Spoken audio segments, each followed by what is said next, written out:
여러분 안녕하십니까. 경제현장 오늘 시작합니다. 지난 금요일 보건복지부 산하 국민연금 재정계산위원회가 최종 보고서를 제출한 뒤 후폭풍이 거셉니다. 소득에 대비해서 국민연금을 얼마 받는지를 나타내는 소득 대체율을 45%와 50%로 올리는 방안도 추가했죠. 연금 개혁 시나리오가 더 복잡해졌는데요.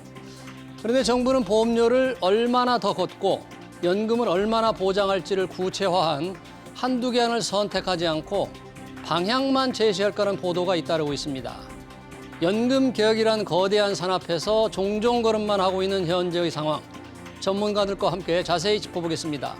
유튜브 실시간 댓글 의견 주시면 토론에 반영합니다. 경제현장 오늘입니다.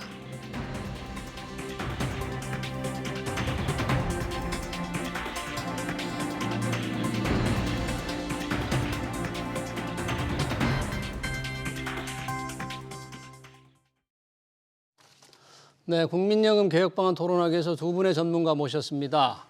윤성명 한국보건사회연구원 명예연구위원, 그리고 한국연금회장을 맡고 있는 김원섭 고려대 사회학과 교수 모셨습니다. 두 분 어서 오세요. 네, 안녕하세요. 반갑습니다.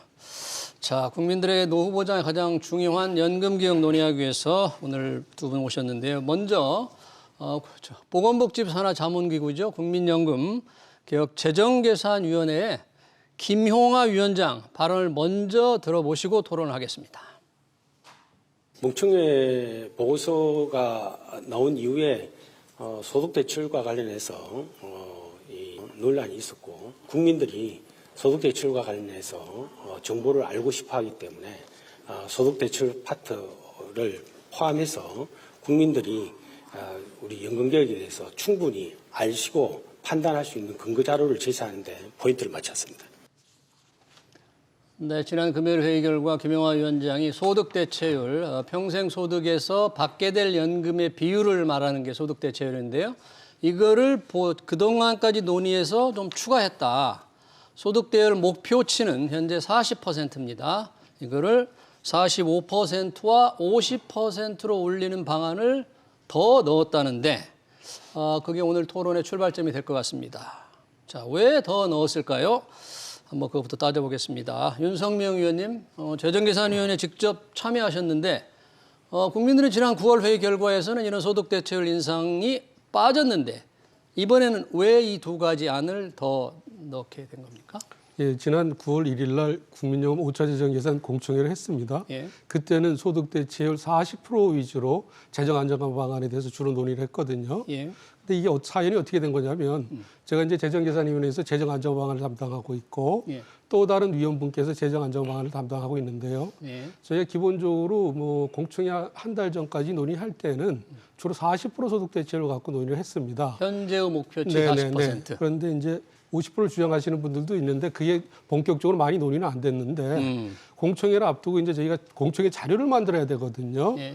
그걸 하기 위해서 편집위원회라는 게 가동이 되는데 편집위원회에서 전체위원회에서는 공식적으로 뭐 본격적으로 많이 다뤄지지 않은 소득 대체율 50%짜리가 예. 이제 준비가 돼서 이걸 공청회 자료에 쓰자고 전체회의에 붙였어요. 이게 8월 11일입니다. 예. 갑자기 그 소득 대체율 50%짜리가 나오니까 이걸 어떻게 반영해서 공청회 자료를 만들 건가에 대해서 논란이 많았습니다. 네. 그러니까 의견들이 다 다르니까 그럼 위원들 전체 투표를 한번 해보자 그래서 투표를 했더니 소득 대체율 50%를 담긴 하되 이건 위원들의 소수 의견으로 달기로 하고 네. 소득 대체율 40%짜리를 다수 의견으로 달자 그러니 소득 대체율 50%를 넣지 않은 쪽에서는 그렇게 할 거면 빼달라고 그랬습니다. 그러고 퇴장을 했거든요. 그래서 참고 자료만 할 경우에는 네. 넣지 마라. 소득 그걸 소수 의견으로 넣을 소수 경우, 의견으로? 소수 의견을 넣을 경우는 예. 넣지 말자 그랬어요. 그런데 이제 그러면 또 파국이 되니까 위원회가 8월 18일 한 번 회의를 또 더 했습니다. 네. 거기서도 이제 논의를 하다 또 투표를 했습니다. 그러니까 역시 똑같은 결과가 나왔어요. 소득 대체율 40%를 다수 의견, 소득 대체율 50%는 소수 의견으로 표시하자 그러니까 예. 역시 50%를 주장하는 쪽에서는 그럼 빼달라 그래서 많은 진통 끝에 뺀 채로 저희가 9월 1일 재정 계산 공청회를 했습니다. 9월 1일 발표되는 네네. 그때는 9월 1일에 이미 했거든요. 네. 빼달라고 해서 빼서 공청회를 했는데 그날 공청회 앞에서 많은 분들이 오셔갖고 힘의 논리로 소득 대체율 50%짜리 강제로 뺐다고 굉장히 큰 시위를 했거든요. 그게 언론에 대대적으로 보도가 되니까 예. 이제 뭐 정부 쪽에서 그렇고 여러 측면에서 이제 부담이 될 거 아닙니까? 네. 그러면 논란이 되는 45% 50%를 그럼 한번 검토를 해보자. 그래서 예. 지난 10월 13일 회의를 했고요. 예. 10월 13일 회의한 건 뭐냐면 재정 안정화 방안으로 소득 대체를 45% 50%를 본 게 아니라 지금 이번 재정 계산의 핵심이 뭐냐면 소득 대체를 40%로 유지하고 보험료를 10년 동안 15%로 6%포인트 올려도 예. 그러고 심지어 연금 수급 연장을 3년 연장을 해도 재정 안정이 달성 안 된다는 게 재정 추이일까의 핵심이거든요.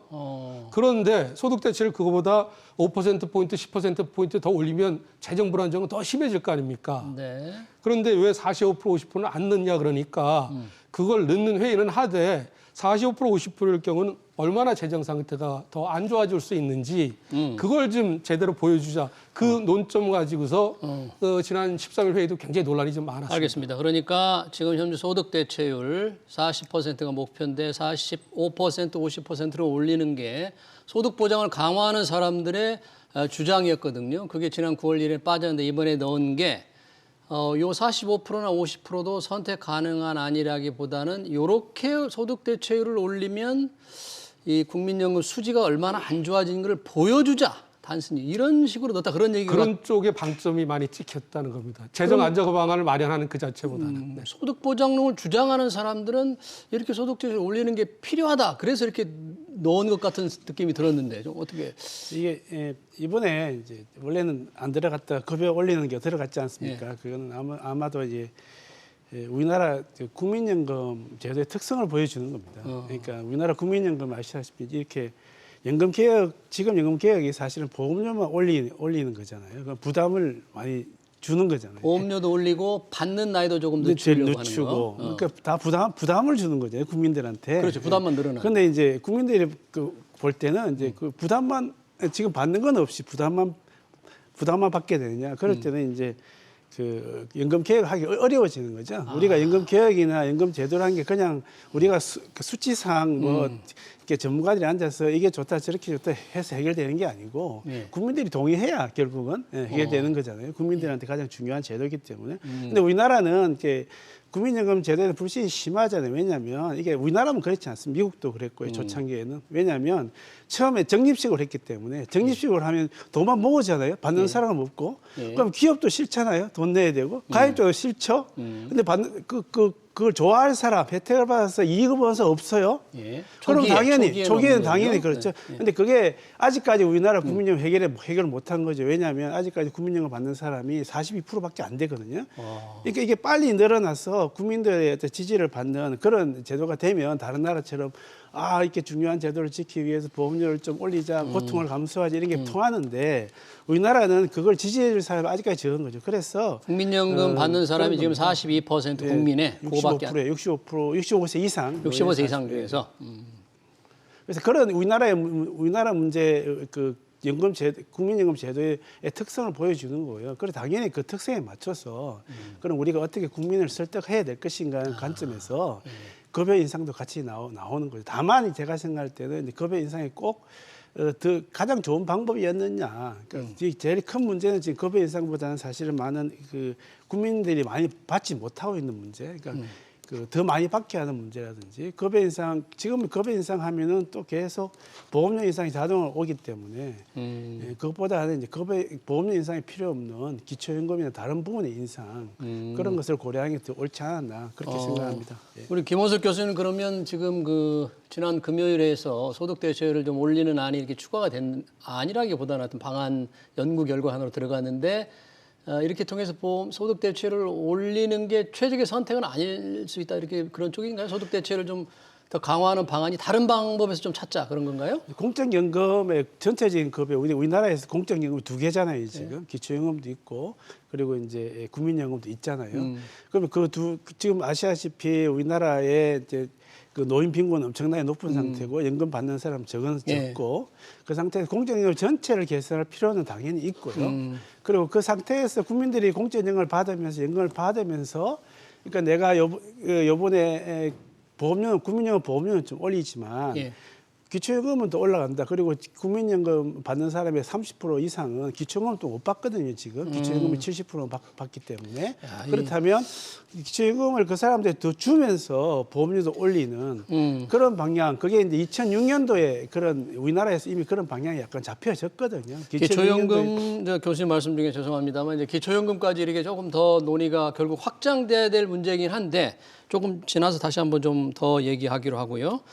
이 소득대체율 인상 방안이 그러면 들어간 것은 재정이 얼마나 더 안 좋아지는 쪽을 좀 보여줌으로써 국민들이 국민연금의 수지에 대해서 조금 좀 깨닫게 하자 그런 취지였다면 실제 얼마나 안 좋아지는 거예요? 45%, 50%. 그 전에 이제 명확히 해야 될 부분이 네. 있습니다.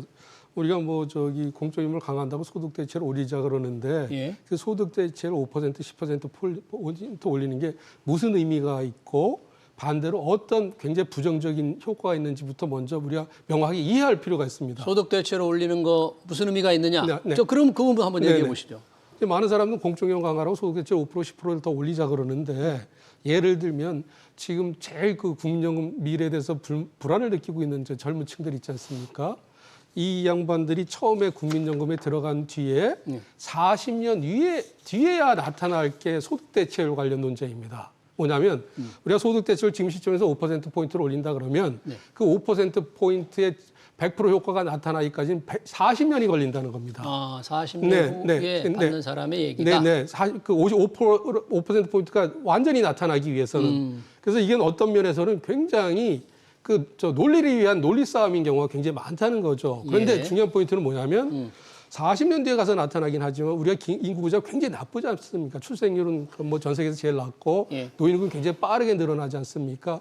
반대로 소득 대체를 올려놓으면 이게 시간이 갈수록 누적적으로 엄청나게 비용이 많이 늘어난다는 겁니다. 비용은 많이 늘어난다. 네, 비용 많이 늘어나면서 실제로 이 효과가 현재 우리가 알고 있는 노인 빈곤 완화니 이런 쪽 문제를 해결하기 위해서는 최소한 20년, 40년이 걸려야 될 문제라는 거죠. 예. 그래서 어떤 부분에서는 굉장히 명분 싸움이 될 수 있고 그래서 제가 이걸 어떻게 표현하냐면 태평양에서 작은 날갯짓이 지구 반대편에 가면 폭풍우를 일으킨다. 이 표현하고 소득대체율 이 부분이 거의 유사합니다. 지금은 굉장히 효과가 짙게 나타나지만 장기적으로 이게 엄청 누적적으로 재정에 부담이 되거든요. 누적적으로 재정에 네. 부담이 된다는 표현을 우리 시청자들이 조금 더 한번 쉽게 설명해 주실까요? 그게 제 말씀을 좀 드리면 소위 말해서 이제 우리가 재정 안정 관련해서 굉장히 시청자 여러분들 국민들한테 좀 혼란스럽게 하는 게 문재인 정부에서 대표적으로 어떤 이런 혼란을 초래했는데 문재인 정부에서는 그 공약에서도 이랬어요. TV 토론 때도 우리 연구진한테 물어보니까 보험료를 조금 올리면서 연금 소득 대체를 더 올릴 수 있는 방법이 있다. 그런 재정 안정화 방안이 있다. 이걸 문재인 후보께서 말씀을 하셨어요. TV 토론 당시에. 보험료를 조금 올리는 네. 대신에 받는 걸 많이 네. 할 그럴 가능성이 그래서 있었다. 뭡니까? 저 그때 토론 같이 하던 유승민 그 후보께서 그 방안이 뭔지 명확하게 말씀을 주십시다 했더니 그건 우리 참모들이 한다 그랬어요. 그런데 네. 그게 무슨 의미냐면 이제 소득 대체를 45%나 50%를 올릴지라도 제가 이제 예를 들어 보겠습니다. 지금 예를 들면 소득 대체율 40%지 않습니까? 근데 소득 대체를 50%, 10%포인트 올리고 보험료가 9%인데 3년 동안 매년 1%포인트씩 3%포인트를 올리면 12%가 되지 않습니까? 그럼 기금 소진 시점이 5년 연장됩니다. 지금 현재는 2055년인데 2060년으로 5년이 연장됩니다. 5년 연장돼. 좋은 거네요. 아니 기금 소진 시점 연장되는 거로만 보면 그게 재정 안정화 방안이죠. 네. 근데 이게 이제 그 전문가들이 국민들한테 솔직히 해야 될 건 뭐냐면 우리가 70년이라는 기간에 대해서 재정 평가를 하는 건 뭐냐면 특히 MZ세대 젊은 세대들한테 그 어떤 연금제도의 어떤 미래에 대한 확신을 주려고 그러면 2060년이 아닌 이 친구들이 완전히 사망할 때까지 연금받을 수 있다는 확신을 줘야 될 거 아니에요. 그게 70년을 보는 거고 그게 2093년까지 보는 겁니다. 그래서 70년 그래서 기금 소진 시점은 5년이 연장되는데 네. 70년 된 2094년에 가면 2050년에 적자가 발생된 이후에 누적 적자가 현재 가치로 1,404조 원이 쌓입니다. 1,404조 원이 늘어난다는 게. 지금 우리 적립금 많다 그래도 1,000조 원 정도밖에 안 되지 않습니까? 예. 이 부분은 누구도 얘기하고 싶지 않는 부분이에요.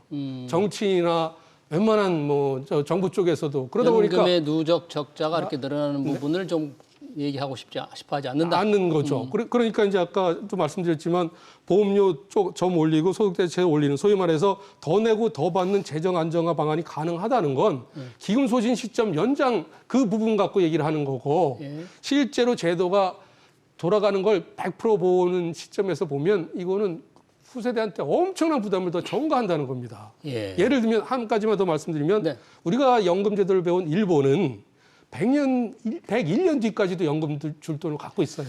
근데 우리는 단지 기금 소진 시점 5년 연장시키는 걸 재정 안정화 방안이라고 그러고 70년 뒤에는 1,404조가 늘어나는 걸 재정 안정화 방안이라고 얘기를 하고 있으니 이 부분에 대해서 우리가 최소한 전문가라면 국민들한테 제대로 이 부분을 알려드려야죠. 자, 소득 대체를 올리고 그럴 경우에 이런 문제가 생길 수 있다. 국민연금의 재정 상태, 누적 적자가 70년 후를 생각하면 1,400조 이상 늘어난다는 게 우리 윤석명 의원님의 주장이신데 이 부분을 그럼 어떻게 지금 좀 일단 일부 해석을 해야 될까요?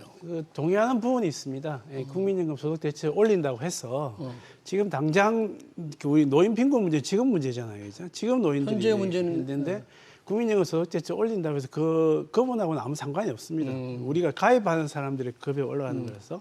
또 두 번째는 또 국민연금 소득 대체 올린다고 해서 또 가난한 사람이 혜택 보는 건 별로 없습니다. 왜냐하면 그러죠? 국민연금 받는 사람이 아까 말씀드린 대로 42%고 2060년 가도 60%밖에 안 되거든요.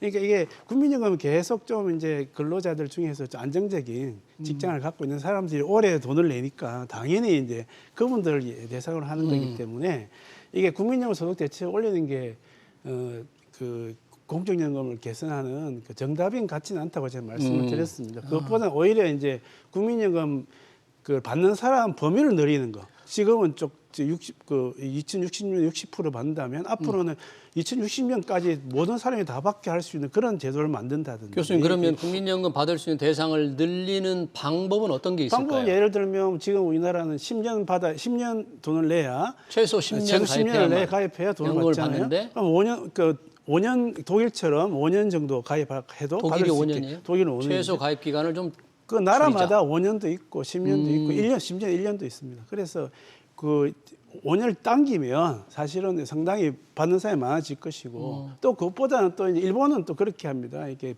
내가 직장에 다닐 때 배우자들은 우리나라 직장 다니는 가입자들의 배우자는 국민연금 가입 안 하잖아요. 직업이 없는 배우자의 없는 경우에 배우자는 가입을 안 하잖아요. 일본 같은 경우는 이제 배우자가 대신 보험료를 내주게 해서 가입을 임의연금이라고 시킨다든지. 배우자도 직업이 없어 가입하잖아요. 강제로는 안 하고 강제는 이렇게, 아닌데 예. 아, 그래서 이제 강제로? 배우자가 설명을 좀 만약에 드리면, 이렇게 그 내줄 수 있는 제도를 좀 많이 강제든 아니면 인센티브를 준다든지 그런 식으로 한다든지 그런 식으로 해서 지금 이제 우리나라 국민연금을 받지 못하는 사람 그런 사람들이거든요. 그러니까 오랫동안 직장을 가지지 못한 여성들 한 27% 정도 되고 그리고 직장에 다니지만 비정규직이나 이런 분이 한 10한 23% 되는 거거든요. 그분들이 연금을 이제 받게끔 빨리 받게끔 지금보다 훨씬 빠른 속도를 받게끔 할 수 있는 그런 제도를 만든다는 이게 더 바람직한 것 같고 그 윤 박사님이 말씀하신 비용 부분에 대해서는 윤 박사님 누적 그 적자가 뭐 1,400조 이런 거 엄청나게 많아 보이잖아요. 늘어난다. 사실 그렇게 많지는 않습니다. 왜냐하면 엄청 생각해보시면 많이 들리는데. 1970년도에 우리나라 수출액이 100억 달러였잖아요, 그죠? 예.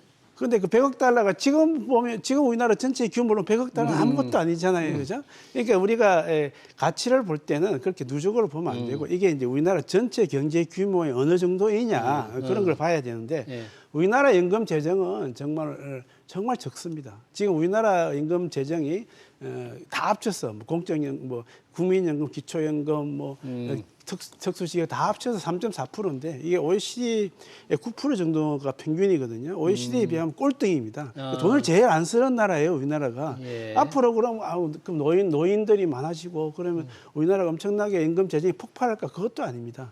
그것도 2060년 지나도 2070년 가더라도 OECD 전체 평균 이상을 약간 넘든지 비슷하든지 그 수준을 유지하게 되어 있습니다. 그래서 막 그렇게 국민연금 제가 이야기하는 국민연금, 기초연금 이거 다 합쳐서 그러는 거죠.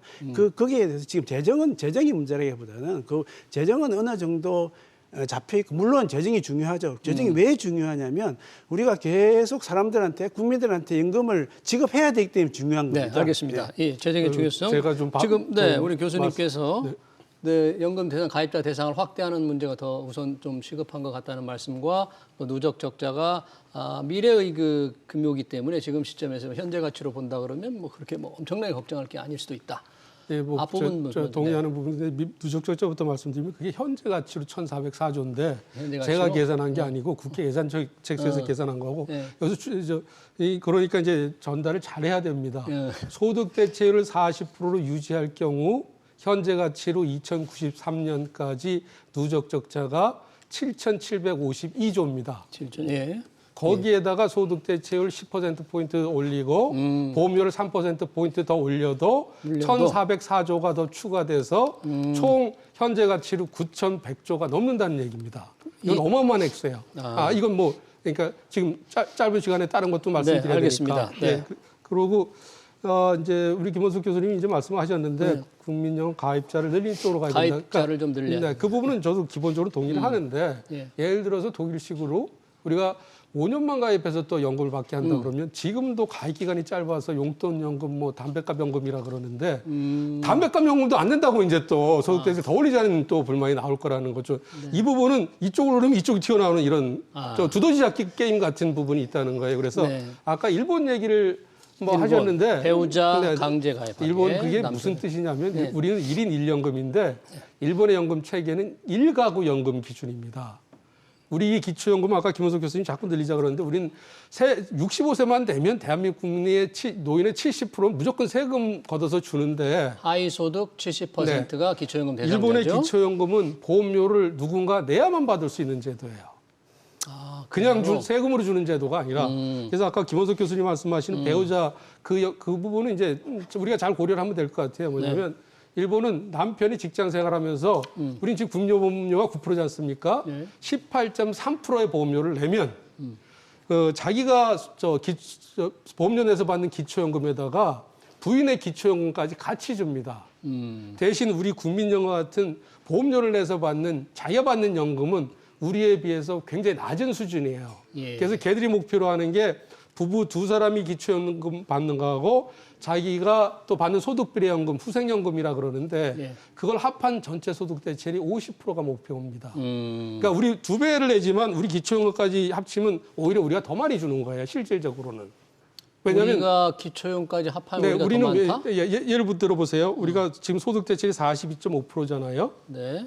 이게 우린 보험료 낸 것만 주는 건데 우리의 기초연금은 상위 30%는 잘라내지만 국민연금 가입자 평균 소득으로 따지면 이걸 소득 대체로 한 12%에서 13%가 된다고 우리가 추정하거든요. 그럼 부부가 동시에 받을 경우는 이게 24%, 25%가 되지 않습니까? 예. 그 경우는 20%를 감액합니다. 그래도 한 20% 정도가 되잖아요. 네. 그럼 42.5% 플러스 20%면 62.5%가 되는 거예요. 보험료는 절반 부담하면서 이게 그러니까 굉장히 복잡한 문제라는 거죠. 듣기도 좀 복잡하네요. 네. 소득 대체율이 우리가 지금 현재가 42.5%, 네. 목표는 40%잖아요. 그걸 이제 45%나 50% 올리자는 문제인데 이걸 기초연금을 포함해서 이렇게 계산을 하면 우리가 결코 낮지 않다. 일본보다 더 이런 높습니다. 주장이시네요. 주장이 아니라 사실입니다. 모든 사람이 상위의 30%. 우리 교수님. 예. 그러니까 소득 대체율 가지고 이제 말이 많은데 이제 우리가 이제 국제적인 비교를 할 때는 예. 국제적인 지표를 쓰는 게 맞고요. 그래야죠. 그러면 우리나라 국제적으로 우리나라 이제 40%라는 거는 우리나라 국민연금 가입자 기준으로 해서 40%, 가입자의 평균 소득을 기준으로 해서 40%이고요. 예. 국제적으로 쓰고 있는 근로자 평균 소득을 치면 31.2%로 나옵니다. 그리고 이제 그 기초연금 같은 경우도 이제 7% 정도로 OECD에서는 그렇게 발표를 하고 계산하고 있습니다. 그래서 그 소득 대체율이 엄청나게 높다는 건 사실이 아니고요. 거기에다가 지금 화면에 보면 우리나라의 연금 소득 대체 비율 아주 낮은 수준이네요. 31.2%가 가입자의 평균 소득 기준으로 하면 저렇게 낮다. 거기에다가 이제 그 가장 더 큰 문제는요. 요건 이론적인 겁니다. 가입 평균 소득의 가입자가 40년 동안 보험료를 냈을 때 얘기고요. 그런데 그렇죠. 우리나라 그 가입자의 평균 가입 기간이 25년이거든요. 그러니까 실제로 31%가 나오는 게 아니고 저기에서 절반보다 조금 많은 한 7, 8%가 나온다는 거죠. 그래서 지금 우리나라 급여 수급자들 급여 분포를 보면 60% 이하가 60% 정도 57%가요.